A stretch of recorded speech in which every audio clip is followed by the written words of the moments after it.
Gimana Pak Gun? Kang Muiz. Oke. Ya, alhamdulillah lah, baik-baik saja. Kang Muiz, perspektif alternatif. Oke. Selalu identik dengan beliau. Nah, hiji cenah cek orang Sunda. Gini Kang Muiz. Ya, gimana Pak Gun nih? Seperti biasa. Ada hal baru lagi nih. Saya pas lihat kopi kok ada inspirasi nih untuk kita diskusi ya. Tuh. Jadi gini Kang. Jadi kan sebetulnya di dalam hasanah kita beragama itu kan antara doa dan usaha itu kan harus satu style ya. Nah cuma kok kebanyakan ya berhenti untuk menyelesaikan masalah yang harusnya agama itu sebagai teologi pembebasan. Itu agama untuk memberikan solusi atas dekadensi sosial atau moral. Itu kan harus ada operasional. Tapi banyak ajakan-ajakan dari para pemuka agama loh. Bahkan pemuka agamanya tidak hanya kelas biasa, tetapi sekelas akademisi juga. Pasti masih bingung ya? Musuh. Iya. Seperti apa tuh? Oke. Iya. Bener ya? Oke ya? Siap ya? Oke. Seperti ini nih. 2002 Pak Kiai bilang Bu Dewi, kalau usahanya mau sukses, ya itu mengamalkan Al-Fatihah 100 kali, Hasbunallah wa nikmal wakil, nikmal maula wa nikmal nasir 1000 kali di pinggir kali. Kalau jam 11 siang waktunya sholat zuhur sudah selesai belum? Belum. Perintahnya Allah sholat dulu apa amalan dulu? Sholat dulu. Saya bohong kan sama Allah? Ya, ditegur sama Allah. Usaha saya rezeki saya betul ngalir ke tempatnya Pak Kiai. Saya yang habis-habisan. Itu Kang Muiz. Tapi stop dulu. Ada lagi yang menarik. Kalau itu kan boleh katakan sebagai ustadz-ustadz yang mungkin ya dalam konteks secara akademisi kurang berpikir logika ilmiah dan sebagainya. Misalnya ya, misalnya ini ada lagi. Iya, gimana tuh? Yang beliau itu bergelar ya kan? Iya. Yang harusnya sangat empiris, sangat operasional dan terhitung melakukan langkah-langkah yang terhitung. Malah kok solusinya kembali lagi. Seperti apa gitu? Nah seperti ini. Ya, lihat lagi ya. Oke. Ketika saya masih remaja dulu, ya kalau waktu remaja kan kita belum bisa cari duitnya dari orang tua saja. Ya, kalau istilah sekarang ini masuk minal bokein, ya, enggak punya duit, ya. Kata guru saya, Allah yarham, Habib Ali bin Ahmad bin Muhammad Bahusin, wafat tahun 1985 yang lalu, 12 Januari. Dia katakan, saya kasih ijazah, baca pendek saja kata, tapi bacanya jangan putus, 35 kali. Allahumma salli ala sayyidina Muhammad wa ala ali sayyidina Muhammad salatan takunu laka ridhaan wa lihaqqihi adaan. Kan ringan saja ya, salatan takunu laka ridhaan wa lihaqqihi adaan. Insyaallah kata dia dompetnya tidak pernah kosong. Seperti itu ya Pak Gun. Inilah fenomena. Oke deh, gini. Gimana? Perspektif alternatif. Kita kembali akan membahas sesuatu yang terkait tadi, terutama yang kita sajikan fenomena sosial yang ada di video tadi. Kamu mangga Kamu waktu.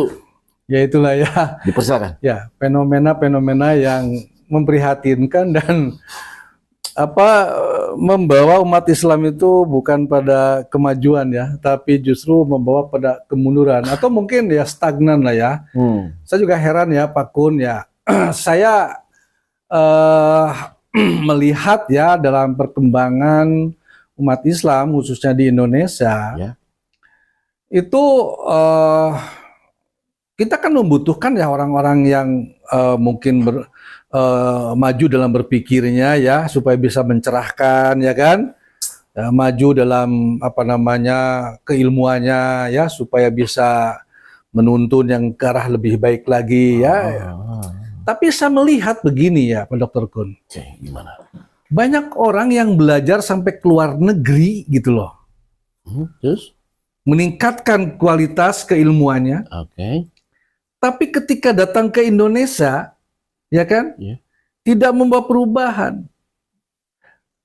Mereka datang ke Indonesia pulang itu, ternyata yang dijualnya itu barang lama. Gitu. Waduh, inilah. Tidak membawa hal yang baru, tidak membawa perubahan. Yang dijual itu barang lama. Kenapa barang lama yang dijualnya? Mungkin dalam pikirannya kalau dia menjual barang baru nggak laku. Oke. Loh, kenapa nggak laku? Ya karena segmen pasarnya masih seperti itu, senang dengan barang-barang lama. Makanya banyak para ustadz walaupun sekelas tadi mungkin akademisnya tinggi, ada yang sudah magister, ada doktor, ada profesor. Bahkan, ya. Tapi kalau kita dengar pengajiannya, itu banyak yang menjual barang lama, Pak.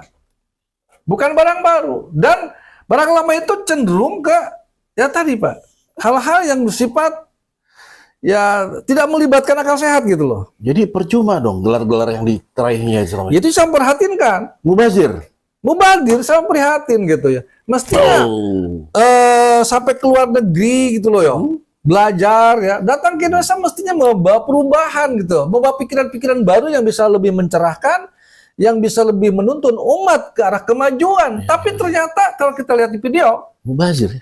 kenapa kok menyelesaikan masalah-masalah dunia, ya kan? Tidak selogis dengan gelar-gelarnya. Tidak selogis, tidak sejalur, tidak seiring, tidak selinier itu gitu loh, ya kan? Nah, kok dibawanya ke hal-hal yang seperti tadi? Sepertinya ya, ayat-ayat Al-Quran itu dianggapnya hanya sebagai keramat yang bisa menyelesaikan masalah. Ayat-ayatnya dengan dibaca tertentu. Jadi bukan petunjuk. Padahal kan dzalikal kitabul la raiba fih hudalil muttaqin kan? Ya kan? Jadi Al-Quran itu kan sebagai kitab yang tidak ada keraguan di dalamnya dan menjadi petunjuk bagi orang-orang yang takwa. Petunjuk loh, garis bawahi, petunjuk. Ya kan? Artinya kalau petunjuk pedoman dalam perilaku sehari-hari. Tidak ada di dalam Al-Quran itu misalnya kalau kita sedang menghadapi masalah ini, bacalah ayat ini. Ada enggak? Atau Nabi misalnya. Kalau kita akan mendapatkan, atau kita ingin mendapat proyek, dilancarkan rezekinya, bacalah ya. Baca ini misalnya ya.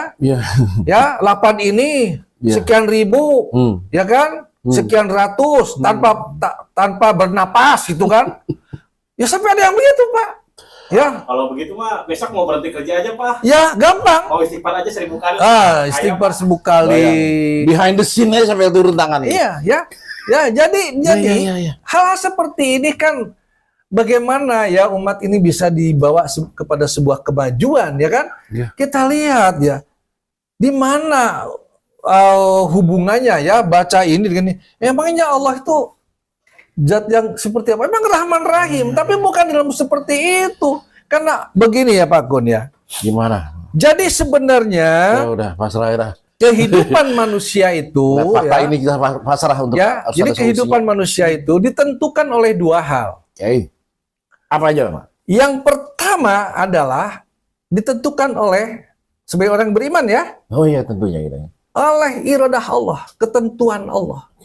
Ya kan, hak prerogatif Allah.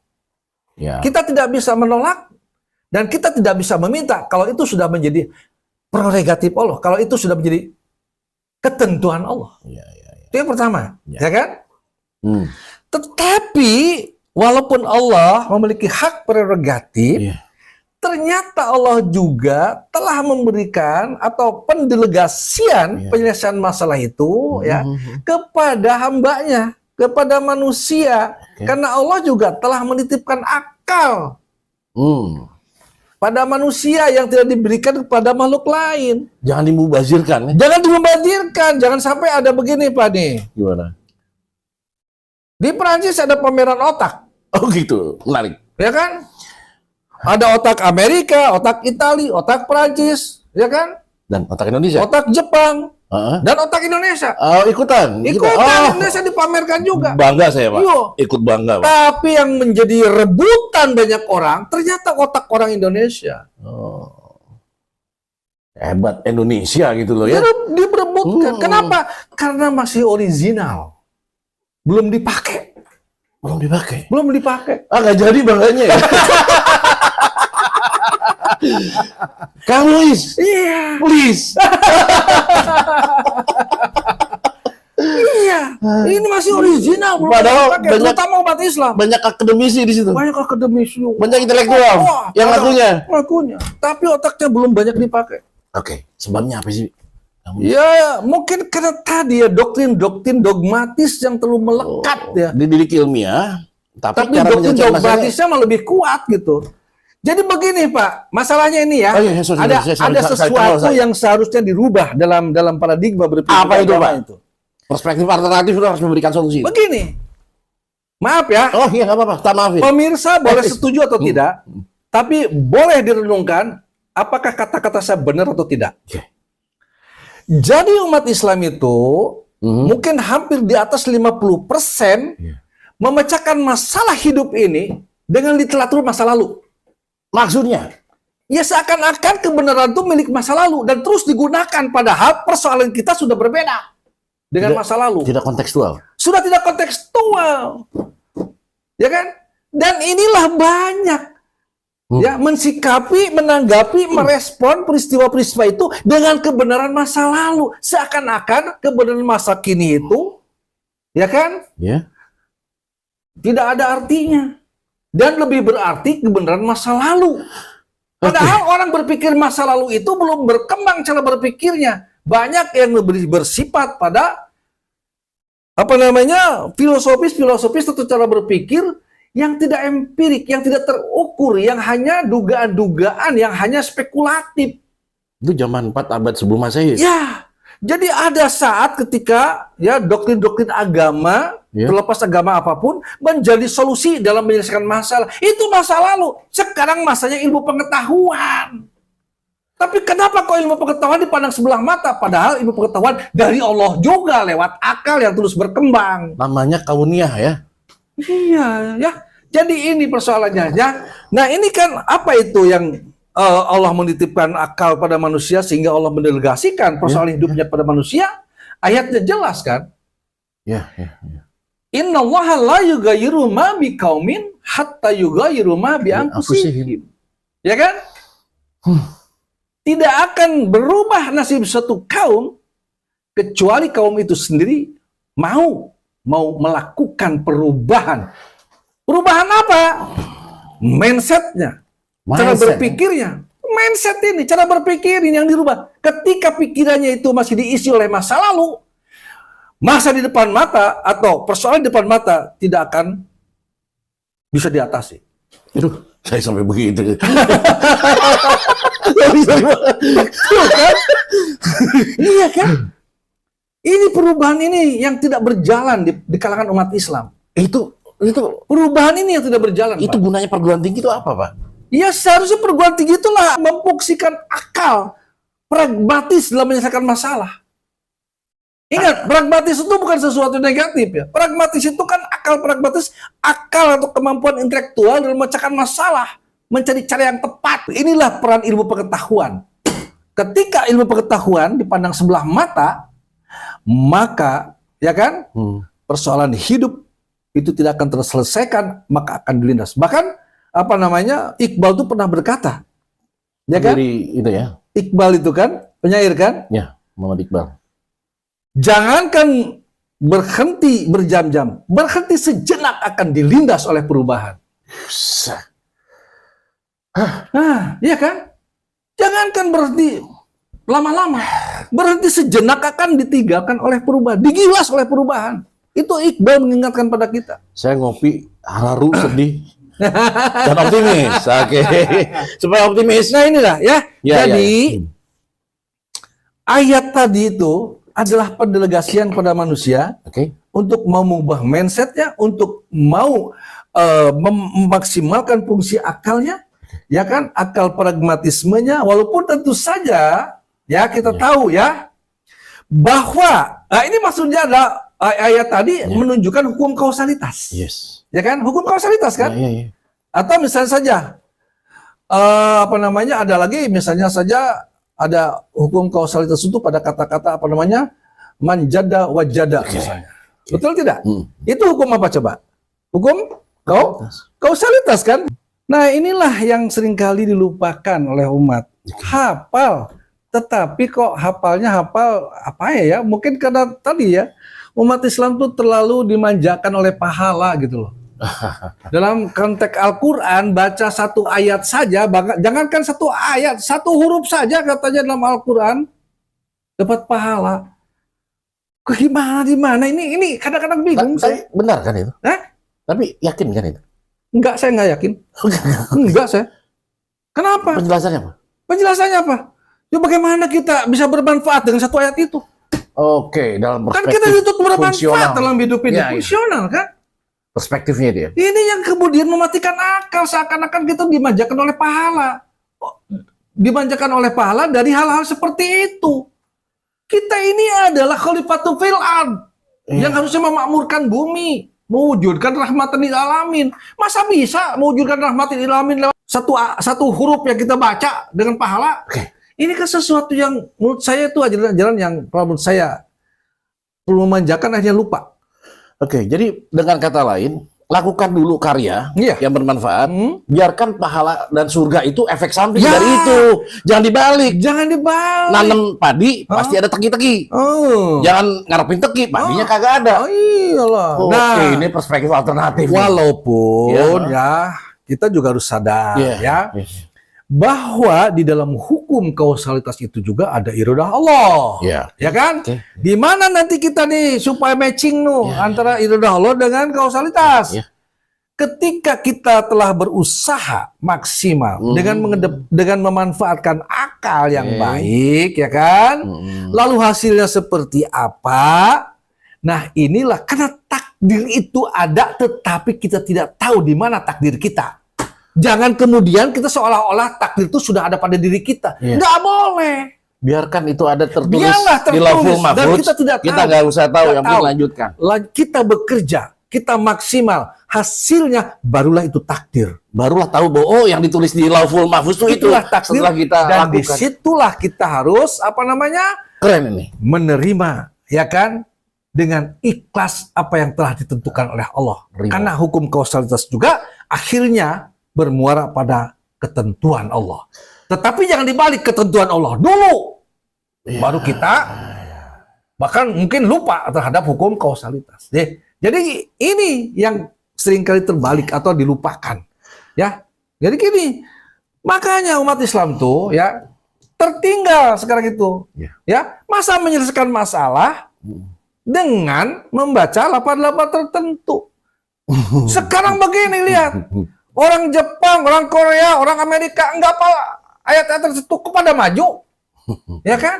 Ya, Kepada maju. Padahal enggak pakai lapan itu, ya kan? Karena itu memang hukum kausalitas. Jadi bukan hanya umat Islam ketika menggunakan akal, semuanya bisa menyelesaikan masalah. Bukan hanya umat Islam. Ini hukum ini sudah didelegasikan kepada manusia. Ya kan? Makanya Allah sering menggunakan di dalam Al-Quran, Allah seringkali mempertanyakan pada manusia, apalah taqilun, apalah tafakkarun. Ini yang ngejatnya tuh bukan orang Islam, orang luar. Ngejat, oh iya ya, akal tuh penting. Akhirnya mereka bukan akal, kitanya enggak. Tapi apa? Baca lapan-lapan tertentu, ya kan? yang Dikir tidak tertentu. operasional, yang tidak induktif. Nah, jadi inilah Pak, Yes. kita prihatin sekali dengan kondisi umat seperti ini. Izin sekaligus closing statement ya. Oke? Sekaligus closing statement. Ya. Heeh. Jadi inilah ya yang membuat umat Islam terpuruk dalam berbagai aspek kehidupan, karena ya tadi jangankan Ustadz, maaf ya, Ya, mungkin saya menyebutnya bukan apa ya mungkin kampung ya gitu ya. Ternyata kok kita lihat seorang yang pernah menjadi pejabat, seorang akademisi, profesor, tapi menuntun orang menyelesaikan masalah dengan bacaan-bacaan tertentu, bukan memberi solusi-solusi yang terukur, ya kan, yang mencerahkan pikiran orang, ya kan? Ini ya akibatnya apa? Al-Quran hanya sebagai benda keramat yang itu harus tinggalkan. Pemirsa, perspektif alternatif. Jadi, makasih Kang Muiz. Kesimpulannya ada di Andara semua. Dan yang jelas ya, bahwa perspektif alternatif melihat agama penting. tetapi harus ada shifting paradigma. Iya. Meminjam pemikiran Thomas Kuhn bahwa supaya produktif, putus cara berpikir tradisional menjadi cara berpikir yang sesuai dengan hukum alam atau kauniyah. Ya mungkin yang Itu satu. dari masa lalu yang baik Ya. kita ambil, tapi kalau yang tidak, ya akan menghambat terhadap perubahan, memecahkan masalah, ya tinggalkan karena sudah datang yang baru pengetahuan. Dan itu disebut shifting paradigma oleh Thomas Kuhn. Kebetulan namanya mirip. Ah. Satu lagi, yang terakhir, kepada para akademisi, ya, please, kita dibesarkan di suasana yang logis dan ilmiah. Bu, ya kalau pemahaman agamanya juga turut sertakanlah itu, ya, jangan berhenti di koherensi atau deduktif belaka, tapi harus induktif juga Iya. dan empiris. Iya. Itulah perspektif alternatif kali ini. Menarik kan? Kalau menarik, stay tune terus.